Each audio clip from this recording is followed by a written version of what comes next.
હા ના માલીબેન ભરવાડ ને. હા હા માલી છે. હા હા.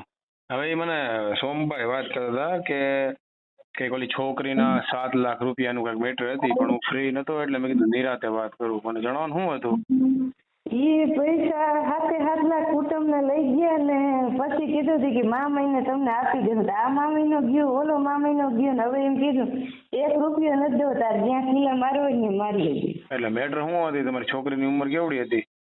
છોકરીની તો ઉંમર પૂરી હતી. છોકરી અહીંયા વહી ગઈ પછી અમારે નાતવારે પૈસા લે ને એ જેના બા એને મા બાપ ને દેવાના હોય ને તો કુટુંબના બધે ભાગ પાડી લીધા એમને અને અમને તો કુટુંબમાં કોણે ભાગ પાડી લીધો? અમારા કુટુંબી થાય શેતાવ મોટાજી હહરા ને ઈ ને મારા હહરા ને બધા એમના ભાગ પાડી લીધા અને પૈસા એમને અમને કે હાથમાં જોવા જ નથી જડ્યા બે માણસ. સમજાઈ ગયો. એટલે માનો કે તમારી દીકરી હતી, એ દીકરી તમારા ભરવાડ સમાજમાં લગ્ન કરી લીધા હતા ને? હા ભરવાડ સમાજમાં. એટલે પછી તમારે કઈક વાંયથી પૈસાનો વ્યવહાર હોય, એ પૈસા તમને 7 લાખ રૂપિયા એ લોકોએ નક્કી કર્યા હતા. એ નક્કી કર્યા હતા લેવા કોણ ગયું હતું પૈસા?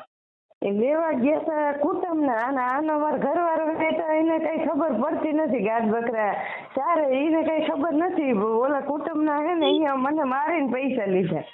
અમને તને મારા દીકરા માંથી હુમલો કર્યો. મને 10 જણા આવ્યા તો છોકરી વહી ગઈ ને પછી અઠવાડિયું થયું ને તો મને 10 જણા આવ્યા બોલેરો લઈને. રાતે આવીને મને મૂંગો દઈને બોલેરામાં નાખી લીધી.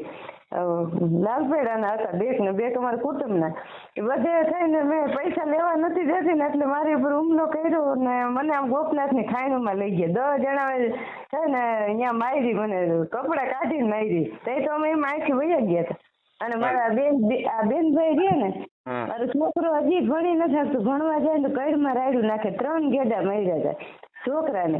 અને મારી છોકરીને હા મગજનું માનથી કરી નાખ્યું. આ તો અમે હમણાં હાડવા બાજુ આવતા રહ્યા ને ત્યાં દવા કરી ને કઈક માન મેળે આવ્યા.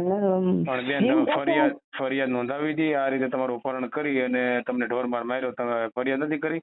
એ ન્યા તમને ખબર હોય ત્યાં અમે નતા આવ્યા, હજી ફરિયાદ કરવા જ આવ્યા. પછી હવે આના બાપાએ હું વાત કરી કુટુંબના હોમભાઈ ને અને એ બધું જાતું કરી નાખ્યું. ને તો તેથી ફરિયાદ લખાવા હાટું આવ્યા તમે.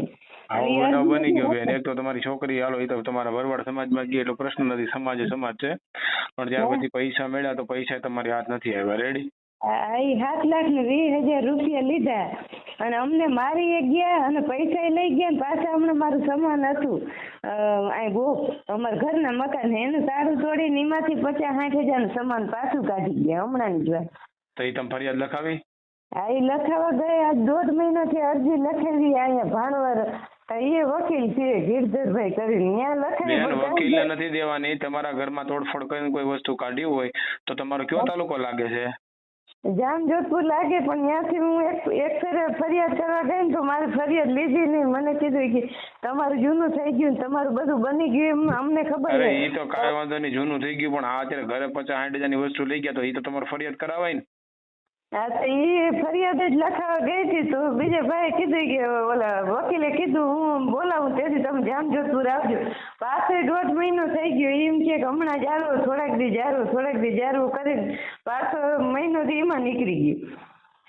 બેન એમાં એવું ન હોય. કોઈ વકીલ ભલે તમે વકીલની સલાહ લ્યો એ વાત યોગ્ય છે, પણ પેલા આપણે નજીકના સ્થાનિક પોલીસ સ્ટેશને જઈ અને આપણે સાદી અરજીમાં એને લખાવવાનું હતું કે મારે આ રીતે મારા ઘરે બનાવ બની ગયો, આ રીતે લઈ ગયા છે અને જે તમે શંકાસ્પદ લોકો હોય તમારે નામ લખાવાના હોય. એટલે પોલીસ દ્વારા પૂછપરછ થાય ને. વકીલનો રોલ તો જયારે કોર્ટમાં કેસ ચાલી જાય ને ત્યારે હાલે. એટલે તમે છે ને આ કેટલો ટાઈમ છે તમારા ઘરેથી વસ્તુ લઈ ગયા ના? એને હમણાં મહિનો દી થયો. પાછા તારા તોડી ગયા ને મને અમે અહીંથી ગોપ ગી જાય ને એટલે મારવા જોડે અને મારે હગી દેરાની સબુઈ લે. એને કીધું કે હું લઈ ગઈ છું, તમારે ખાટલું જ લઈ ગઈ. મેં કીધું બીજું સામાન ક્યાં ગયું? અમે જોતા પૂરતું લઈને આવ્યા ભાડે રહી અને ત્યાં અમે અમરેલી બાજુ આવતા રહ્યા. 3 મહિના તમે હમણાં રહેલા. આ અમને કાયમ રાતને જે હક લેવા નથી રહેતા ને 2 વર્ષથી અમે ભાડે રહી લાલપુરમાં. હજી અમારા ઘરે તમને રહેવાય નથી દેતા. ઘરે મારવા આવે ને અમને દબાવે, અમને રેવા નથી દેતા. પૈસા ખાઈ ગયા ને હજી અમને કાયમ માટે કાયમ માનસિક ત્રાસ કાયમ નો છે. પણ બેન જો તમારા ઘરવાળા અહીંયાથી છે તો તમારા ઘરવાળા કોને સપોર્ટ કરે છે? એ અચાનક ઓલા કોઈ કુટુંબને બોલાવતા નથી. એને કહી દીધું કે હવે તું જીમું જાવ એમનું જાણ, જે કરવું એ કરી દે. હવે છે કે 1 રૂપિયો નહીં જડે ને તને સમાજમાં કુટુંબમાં ગર્વ જ નથી દેવો. પણ બેન એ બધી વાત હજી સમાજમાં કુટુંબમાં ગર્વ નથી દેવો એ કોઈ એમ નક્કી કરવાવાળા નથી. પણ તમારે પહેલા પોલીસનો આશરો લેવો જોઈએ. પોલીસનો આશરો લીધા પછી આપણને થાય કે કોર્ટમાં જવું જોઈએ તો કોર્ટમાં દરવાજા ખખડાવવાના હોય. આમાં કોઈના બાપનું બાપુજીની પેઢી નથી કે એમ થાય. પણ તમારા ઘરવાળો થોડો કાચો પડતો હોય ને બેન એવું મને લાગે. ઘરવાળો ઈ કે ભાઈ માં કેટલી કાંઈ કરે આપણે પૂગીએ નહીં હામટા થઈ ગયા. એમ જ કે ફરિયાદ કરી દો ઓલા કે આખું કુટુંબ જાય ને આપણે એટલે મને કે બોલતા ના આવડે કે તું એકલી કેસ કરી આવ, હું અહીંયા આવી નહીં કેસ કરવા ના આવું, તું એકલી જા. મને આવી રીતના કોઈ હું અભણ માણસ મને કઈ આટલી બધી ખબર પડે નહીં ને ઓલા મને ધમકી મારી કે તું જો કેસ કરે ને તો અમે કે બધા તારે ખોટો કેસ તારી ઉપર લખાવીને તને 20 વર્ષ સુધી નીકળવા નહીં દે જેલમાંથી. અમે હું એ વાર એવું કે મર્ડર થોડું કરું, મર્ડર વાળા 20 વર્ષ જેલમાં સાચા સબૂત હોય તો અંદર જેલમાં વ્યા જાય. એવું કોઈનું ન હાલે. તમને અન્યાય થયો ને તો બેન પેલા તમારે પોલીસનો આશરો લેવો પડે. તમારે પોલીસને જઈ અને તમે કોઈ વકીલને જતા પહેલા તમે ખુદ પોલીસ સ્ટેશને જઈ આવો. કેવું લાગે? જામજોધપુર લાગે કે લાલપુર? તમારે તો જિલ્લો તો જામનગર. જામનગર જિલ્લો લાગે. હા તો બેન મારી તમે સલાહ માનો, તમે પેલા પોલીસ સ્ટેશને જાઓ અને તમે હકીકત થઈ ગયો કે મારી દીકરી આ સમયે જે તે વખતે એને અમારા સમાજમાં ભાગીને લગ્ન કરી લીધા એની ઈચ્છાથી રેડી અને પુખ્ત વયની હતી. પણ અમારા સમાજમાં એવો રિવાજ હોય કે પાછળથી પૈસા લીધા તો 7 લાખ રૂપિયા અમારા કુટુંબમાંથી અમને કોઈ રૂપિયો નથી આપ્યો. હાલની તારીખમાં અમારા ઘરેથી કુટુંબના કહેવાથી અમે સમાધાન કરી નાખ્યું હતું કે હવે હું નહીં દે. પણ હાલની મહિનાથી પહેલા અમારા ઘરેથી 50,000નો સામાન છે એ લઈ ગયા. તો સાહેબ અમારે ન્યાય મેળવવા માટે મારા ઘરવાળા તમારા ઘરવાળા શું ટૂંકમાં ગાયું ને એવું ચારે છે ને? ના ગાય બકરા ઘેટા બકરા. હા ઘેટા બકરા ચારે છે એટલે એને કોઈ કાયદાનું જ્ઞાન ન હોય. બેન હું થોડું ઘણું જાણું છું. તો સાહેબ આ રીતે પોઝિશન છે અને વકીલ તમે જે કીધા એનું કહેવાનું કામ ને કીધું મહિનાથી પછી બોલાવશે. હજી સુધી સાહેબ મને ન બોલાવીને કારણ હું અરજી તો મેં આપી છે એટલે વકીલ સાહેબને બોલાવી લે ત્યાં. મને એ વિચાર મને એક ફેર કાઢી અને તમને કાઢી મૂકે કોઈ તમને કાઢી ન મૂકે. તમે એવું લાગે પોલીસ સ્ટેશને જઈને કોઈ જવાબદાર વ્યક્તિ હોય ને પીઆઈ પીએસઆઈ હોય એની મને વાત કરાવજો, હું વાત કરી લઈ.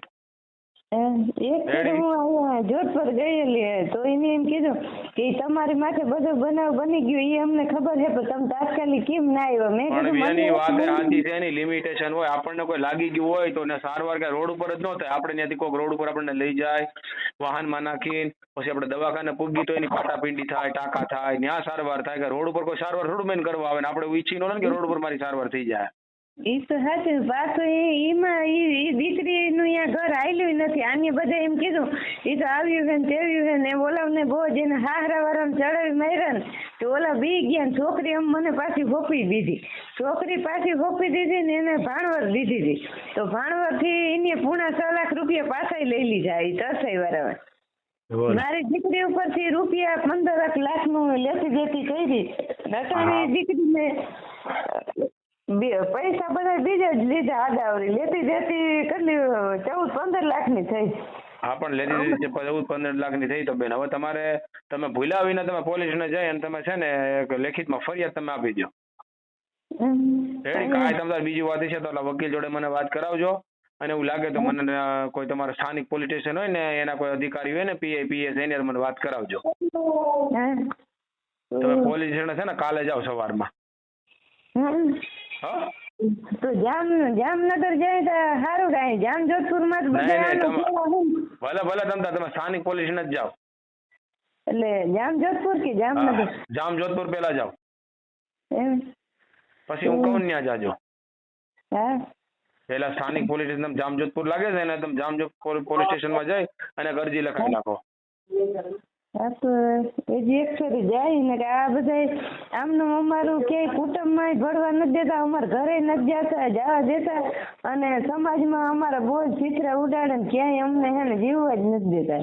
એટલે ઓલી દીકરી પાછી ઘરે છે કે બીજે તમારી સહમતી વિના દઈ દીધી? ના અમારે 2 માણસની સહમતી હતી બીજે દીધી હે પણ આ ભાણવર દેવરાવી હતી એમાંય બારોબારથી અમારા કુટુંબના હતા ને પૈસા બારોબારથી ઓલાને કીધા મા બાપને કઈ દેવાનું નથી કે ઓલા પૈસા એ ખાઈ ગયા હતા ને એટલે એ પૈસા પાછા તરસે તમારા સસરા તમારા જેઠ એ અમારા ચેટામાં થાય. મોટાજી હહરાના છોકરો ને બીજા લાલપેડાના હે ઈ કઈ થતું જ નથી. પણ આની બધા એના ભાઈબંધો હતા જ બોલાવીને અમને મારકૂટ કરી નાખી, અમારો પગ કાઢી નાખ્યો ને પૈસા બધે છે ને બધે મારા હહરાય ભેગા જ છે. એક મારી દેરાણી ને મારા હહરા એની આ બીજા બધાને ઊભા કર્યા એટલે એને એમ કે આને મારે ને હારી પર બી જાય તો અહીંયા આવે નહીં અને પૈસા એ બધેને કામ લાગી જાય.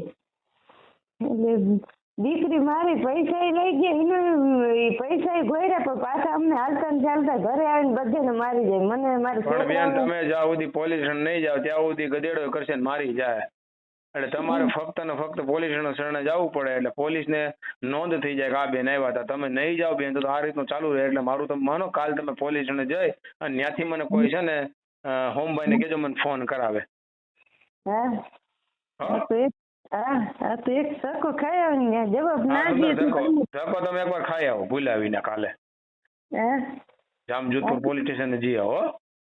હા રેડી? હાલો ત્યાં જઈ આવી પછી હું કીએ પણ હા, ઈ ફોન મને કહેજો. હો? એ હા હા. ચાલ.